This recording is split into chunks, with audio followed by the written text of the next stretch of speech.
اے زمنګ جنازې په بدلو باندې دي کو زما د پلار نیکه جنازې لراغلی ستا د پلار نیکه جنازې لرازم کو زما د پلار نیکه دعا لراغلی ستا د پلار نیکه دعا لرازم نه مسلمان اورورا دا پتا د یو بل مسلمان حق دی دا پتا ستا د ګونډي حق دی دا پتا ستا د رشتہ دار حق دی کو ستا د پلار جنازې ل نو راغلی یا قصدن عمدن یا د سو عذر په بنا باندې ته د هغې د پلار جنازه م پرېږده ته د هغې د پلار دعا م پرېږده ته د هغې سره تعلقات کټ کول م پرېږده مسلمان خو عبارت د دې نه دی چې څوک ورسره بد کوي نو دا مسلمان بخښه کوي مسلمان خو عبارت د دې نه دی چې بل مسلمان کو په چېرته ظلم وکړي دا به انصاف کوي دا به د بدلو معاملې نه کوي دا به د انتقام والا معاملې نه کوي دا به په خپل زړه کې د انتقام لمبې نه بلوي دا به په خپل زړه کې مینه ساتي دا به په خپل زړه کې الفت ساتي دا به په خپل زړه کې جذبه د بل مسلمان د خیر ساتي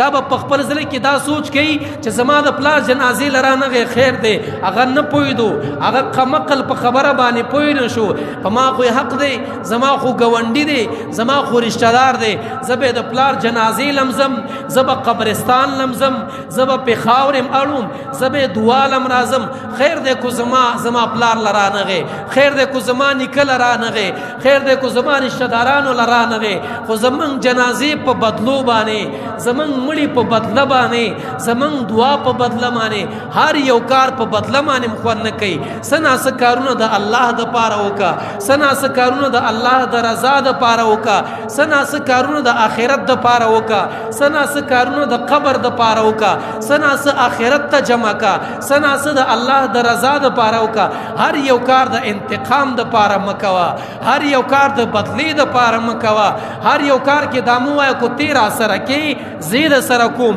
کو تیرا سره نه کې نو زه تیار نه یم نه ترا سره بد کوا زبد سره حکما ولی زه امتی د رسول الله ما ته زما پیغمبر تعلیم د دې خبر را کړي امتی چا سره بد مکوا کو څوک بد کوي د بدو بدله ولا په بدو بو ور کوا د بدو بدله ولا په خو ور ک چې ستا د اخلاقونه متاثر شي ستا د تقوا نه